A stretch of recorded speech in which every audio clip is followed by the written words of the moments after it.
శ్రీమాత్రే నమః. యా దేవీ సర్వభూతేషు లక్ష్మీరూపేణ సంస్థితః నమస్తస్యై నమస్తస్యై నమస్తస్యై నమో నమః.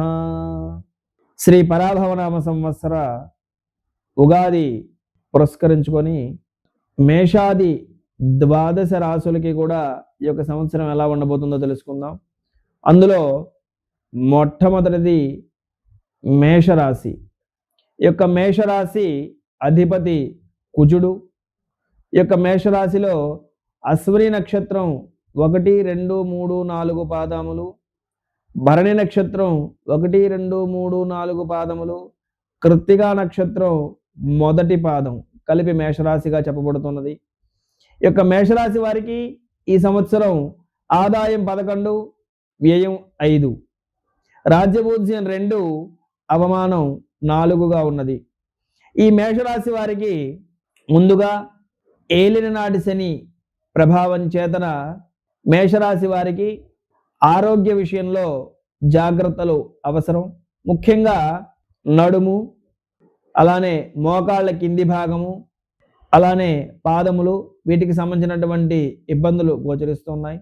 అలానే మొదటి 83 రోజులు, ఉగాది నుంచి మొదటి 83 రోజులు కూడా మేషరాశి వారికి కొద్దిగా ఇబ్బందికరమైనటువంటి కాలముగా చెప్పబడుతున్నది. ఈ 83 రోజుల కాలం చాలా జాగ్రత్తగా మేషరాశి వారు ఉండాల్సినటువంటి అవసరం ఉన్నది.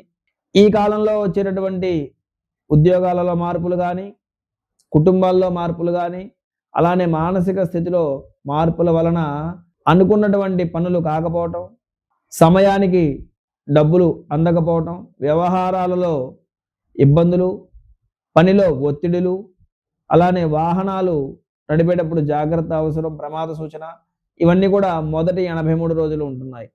ఆ తర్వాత గురుడి యొక్క బలం పెరగడం చేతన నెమ్మదిగా అనుకున్నటువంటి పనులన్నీ కూడా క్రమేపీ ముందరికి పెడతాం.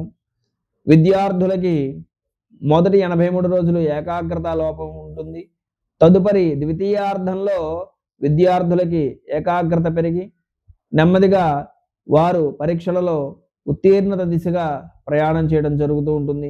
అలానే ఉద్యోగం చేసే చోట ప్రమోషన్లు రావాల్సినటువంటి వాళ్ళకి ద్వితీయార్థంలో ప్రమోషన్లు వచ్చేటటువంటి అవకాశం ఉంటుంది.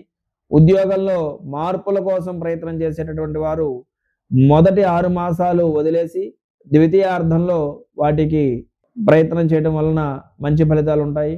అలానే ఈ రాశి వారు ప్రతి గురువారం కూడా ఈశ్వరారాధన చేయడం ద్వారా, అలానే విద్యార్థులు దక్షిణామూర్తి స్తోత్రాన్ని పఠించటం వలన, ఉద్యోగం చేసుకునేటటువంటి వారు దత్తాత్రేయ స్తోత్రాన్ని పారాయణ చేసుకోవడం వలన, లేదా గురుచరిత్ర పారాయణ చేసుకోవడం వలన ఈ యొక్క ప్రతికూల ఫలితాల నుంచి అనుకూల ఫలితాల వైపుగా వెళ్ళడానికి అవకాశం ఉంది.